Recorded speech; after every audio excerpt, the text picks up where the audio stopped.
Il y a très très longtemps, bien avant les pyramides, l'Égypte était un pays jeune, pas celui qu'on connaît aujourd'hui. Le Nil, ce grand fleuve aux eaux lentes, nourrissait les hommes et les femmes et faisait pousser le blé. Les gens y vivaient pieds nus, dans la boue, les mains pleines de travail, mais les yeux tournés vers le ciel, où brillaient les étoiles qu'ils appelaient déesses. Et parmi les dieux d'Égypte, deux régnaient ensemble, unis comme le jour et la nuit. Ils s'appelaient Osiris et Isis. Osiris était le roi du monde, pas un roi qui crie ou qui ordonne, non. Il était un roi juste, il écoutait, observait, il comprenait. On disait même qu'il connaissait le cœur des hommes. Il leur avait appris à cultiver la terre, à vivre en paix, à se respecter. Il portait une couronne blanche et une longue barbe tressée. Quand il marchait, le silence se faisait autour de lui, non pas par peur, mais par admiration et par respect. À ses côtés se tenait Isis, sa sœur et aussi son épouse. C'était une déesse au pouvoir immense, mais discret. Elle connaissait le langage des plantes, celui du vent, des enfants et également le langage des morts. Elle guérissait les malades, apaisait les craintes. Elle n'élevait jamais la voix, mais on écoutait toujours lorsqu'elle parlait. Isis et Osiris formaient un couple fort, juste et aimé dans toute l'Égypte. Leur royaume était en paix.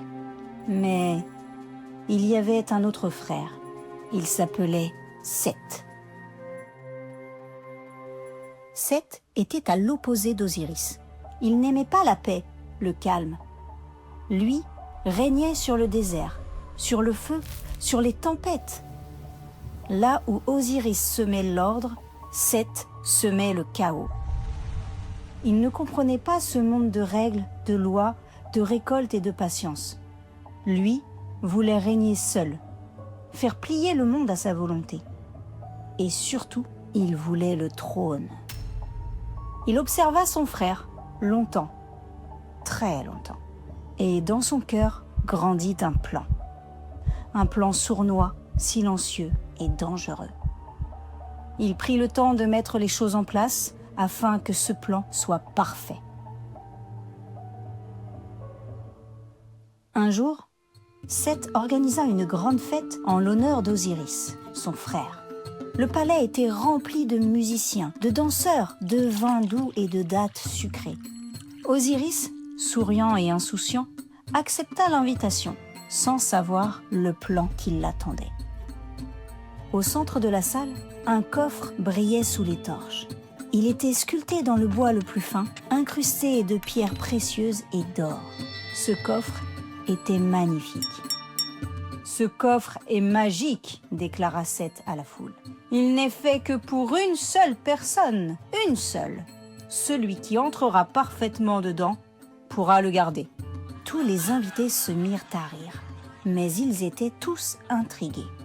Chacun leur tour, les invités tentent leur chance. Ils s'allongent dans le coffre. Mais il était tantôt trop grand, trop petit, trop large ou trop serré. Puis vint le tour d'Osiris. Il monta sur les marches, lentement. Sous les yeux de la foule, il commença à entrer dans le coffre. Une jambe, puis l'autre. Et enfin, en toute confiance, il s'allongea à son tour dans le coffre. Et aussitôt, le couvercle se referma avec fracas. Seth et ses hommes clouent la boîte à toute vitesse et la scellent avec du plomb, un métal extrêmement lourd. Sans attendre, ils portent le coffre jusqu'au Nil, puis le jettent à l'eau.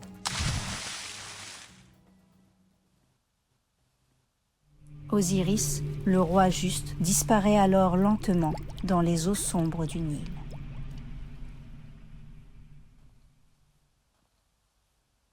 Quand Isis apprend la nouvelle, elle ne crie pas, elle ne s'effondre pas. Elle prend simplement son bâton de marche, enfile un voile noir et part, seule. Elle longe le Nil, parle aux pêcheurs, aux enfants, aux roseaux. Elle interroge le vent, le sable, les pierres chaudes. Elle marche le jour, dort la nuit et rêve de la voix d'Osiris. Dans un pays lointain, elle entend parler d'un coffre étrange, trouvé près du rivage et transformé en pilier du palais d'un roi étranger. Isis finit par s'y rendre, à pied. Elle arriva au palais, mais elle ne dit rien. Partout où elle passe, les fleurs se mettent à pousser. Les enfants cessent de pleurer et les rêves deviennent un peu plus doux. Le roi comprend alors qui elle est. Ce n'est pas une simple voyageuse, non. C'est Isis. Il lui rend alors le coffre. Isis le ramène chez elle, le cœur battant. Rapidement, elle cache le corps d'Osiris dans un marais, parmi les papyrus, là où le vent ne parle qu'à ceux qui savent les écouter. Mais Seth découvre la cachette. Furieux, il découpe le corps d'Osiris en 14 morceaux. Puis, il les jette aux 4 coins de l'Égypte, dans le désert, dans les collines ou dans le Nil. Il veut qu'il ne reste rien, rien de son frère, rien de son souvenir, que personne ne le retrouve jamais, pendant que lui puisse régner à son tour. Mais il n'avait pas compris une chose, Isis n'abandonne pas. Elle se transforme et devient oiseau, une hirondelle noire aux cris tristes. Elle vole, cherche, écoute, récupère. Avec l'aide de sa sœur Nephthys et d'Anubis, le dieu au museau de chacal, elle rassemble les morceaux un à un, jusqu'au dernier. Une fois les morceaux retrouvés, Anubis les enveloppe dans des petites bandelettes, soigne les plaies et reconstitue le corps du défunt. La première momie était née. Et alors, sous la lune, Isis chante une chanson ancienne, une prière venue du fond du monde.